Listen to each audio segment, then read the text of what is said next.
You are in a supermarket aisle staring at period products. They manage to be aggressively pastel and slightly threatening. There are pads with wings, without wings, organic cotton night versions, day versions, leak-proof underwear, cups, discs, pain patches. One package was designed by a committee describing blood without saying blood.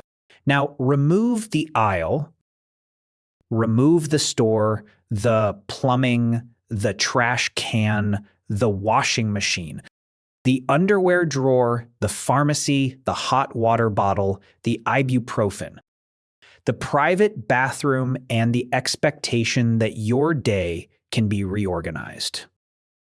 You are still a human body. Your uterus still does not care about your schedule. So how did ancient humans deal with periods? The first answer is not the one people expect. In prehistory, many women may have menstruated less often than modern women. Age at first, menstruation, pregnancies, breastfeeding, and body fat all affect cycling. That does not mean periods were rare, easy, or unimportant. We should be careful not to project a modern schedule into ancient settings. Once we say that, the real question becomes clearer. Whenever menstruation happened, how did people handle the practical problem? Bleeding while walking, working, sleeping, or carrying children, gathering food, staying warm, and maintaining dignity inside social rules. The evidence is frustrating because period materials are made from perishable things. Cloth rots, plant fiber decays, and leather breaks down. People did not leave labels saying, monthly blood management kit. Archaeology alone rarely hands us a neat answer, but anthropology, textile history, and biological logic let us reconstruct a lot. Start with the most basic truth. Ancient people knew bodies. They lived closer to blood, birth, sickness, and animal butchery. Menstruation was not mysterious because humans were too innocent to notice it. It was noticeable, recurring, and socially meaningful. The question was not whether people understood it existed. The question was how they interpreted it and what they did. One likely strategy across many times and places was absorbent material. That could mean moss-softened bark fibers or scraps of cloth held in place by belts, or simply by managing posture and movement. Later historical sources mention linen rags, pads of wool, and other improvised absorbents. None of that should surprise us. If humans can invent a fishing net, they can invent a folded cloth for a body problem. The bigger issue was maintenance. Anything absorbent has to be changed, cleaned, or discarded. In a world without sealed bathrooms or easy laundry, menstruation was a logistics problem. Water access mattered, privacy mattered, and fuel for boiling water mattered. If a group was moving constantly, solutions had to be portable. If a society had settled domestic space, washing and drying became more feasible. This is why periods are not just a body story. They are a mobility story. A foraging woman needs a strategy that does not collapse after 2 hours. A farming woman with access to stored textiles has different options. An urban craft worker and an elite household member face the same process but different conditions. Pain also matters more than people sometimes admit. Modern menstruation involves cramps, fatigue, headaches, and heavy bleeding. Ancient bodies were not magically tougher because they lacked Wi-Fi. They still hurt. People likely used heat, rest, or herbal remedies. We should avoid pretending every traditional remedy worked well. But it would be bizarre to assume that no one ever tried to reduce monthly pain. The next evidence beat is clothing. Period management changes dramatically depending on what people wear. As spinning and weaving improved, period management likely became easier. This may be one underappreciated reason textile abundance matters in women's history. Cloth is not only fashion, it is childcare, warmth, and wound care. If your society can produce more washable fabric, daily life changes in enormous ways. Then there is seclusion and taboo. Many societies developed rules around menstruation, such as temporary seclusion, restrictions on sex, food handling, ritual contact, or sleeping arrangements. Modern people often flatten all of these into oppression, and sometimes they absolutely were oppressive. But the historical picture is more complicated. Some taboos reflected fear or pollution ideas. Some created stigma. Some may also have created protected rest, privacy, or women-only space. That ambiguity matters. If you sleep in a crowded shelter, work collectively, and rarely get time alone, a menstruation hut can be interpreted very differently depending on who controls it. It can be exclusion, it can be protection, or it can be both at once. Ancient life is rude like that. It rarely offers clean moral categories.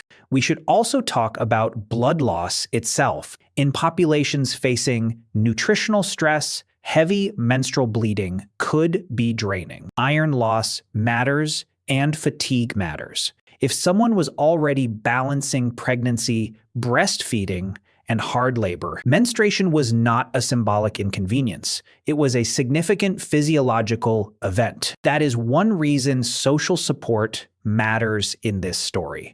A cooperative group that shares tasks around pain is simply more functional, and human groups are good at functional adjustments. Anthropologists find that people build practical customs around recurring bodily realities. The customs may later acquire religious explanations, but underneath sits a simple fact. Bodies keep doing the same inconvenient things, and communities adapt or suffer. The deepest reversal here is this: ancient menstruation was not primitive. It was intelligent because humans solved it with whatever materials they had. That does not mean ancient solutions were pleasant. Many were probably uncomfortable, leaky, labor-intensive, or restrictive, but they were still solutions that prove adaptation, not helplessness. Imagine a prehistoric woman planning for her bleeding days. She knows where moss grows, which cloth to save, and which path offers privacy, which tasks are easier when cramping starts, and which expectations become obstacles. That is not ignorance, that is expertise built under pressure. And because period evidence is often hidden, history tends to erase that expertise. Weapons preserve better than rags, and monuments outlast woven cloth. The archaeological record loves stone and hates anything soft, washable, or intimate. One reason people assume ancient menstruation was chaotic is simply that the evidence was made of materials that disappear. But the body does not disappear from history. Every village, camp, and shelter was shaped by recurring needs for water, washing, cloth, disposal, privacy, and rest. Menstruation sits inside that infrastructure, whether chroniclers mention it or not. It influenced routines, domestic labor, gender knowledge, and the emotional texture of everyday life. There is also a human continuity here that feels almost too obvious to say. For thousands of years, people dealing with periods still had to go on being people. They laughed, argued, carried things, parented, and got through the day while managing a body that was doing something messy and normal. That may be the most important ending. When people ask how ancient humans dealt with periods, they imagine some single weird trick from the past. But the real answer is more human than that. They dealt with periods the way humans deal with most recurring problems, by sharing knowledge, improvising materials, making rules, and complaining. They were adapting and trying to preserve dignity in circumstances that were often much harder than ours. Modern products changed comfort, hygiene, discretion, and freedom in major ways. That matters enormously, but the older story is not one of silence or total helplessness. It is a story of bodily intelligence that history rarely records with the respect it deserves. So how did ancient humans deal with periods? With cloth when they had it, with fibers, padding, wrapping, rest, water, and learned routines when they did not. With taboos sometimes, with support sometimes, and often with both tangled together. And like so many ancient human problems, the real miracle is not that the body was difficult.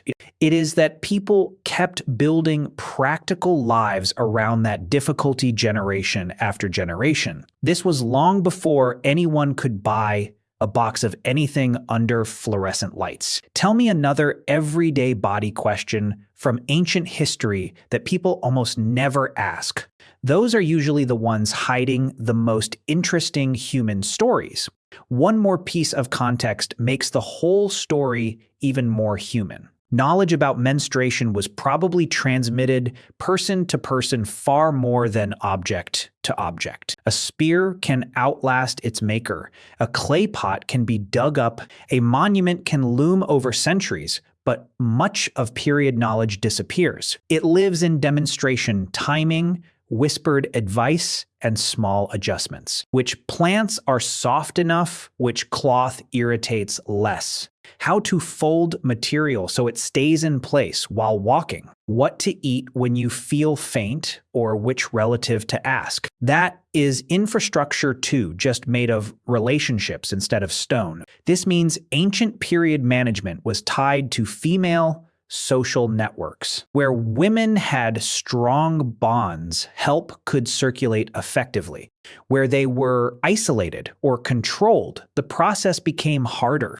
The body is universal, but the quality of care is not. Menstruation is a revealing lens exposing who had cloth and water. It shows who had time and privacy and who endured without complaint. It reminds us how much technology hides inside ordinary words. A strip of cloth is technology. A washing routine is technology. A place where someone can rest is technology. A social rule that allows for rest is technology. We invent tools in habits, permissions, and shared understandings. That is why modern embarrassment around periods is so historical. The past was not always open, but it was materially direct. People had to deal with bodies as they were, day after day. Blood, birth, milk, pain, and recovery were daily facts. The question is, how many layers of intelligence women built without leaving monuments to prove they had done? So, the history of menstruation should be read as labor history. Who had to keep working and who could pause, who had access to extra cloth, who washed it, who carried water. Those questions tell you a great deal about power. Period management is never only about bleeding. It is about whether a society makes room for maintenance.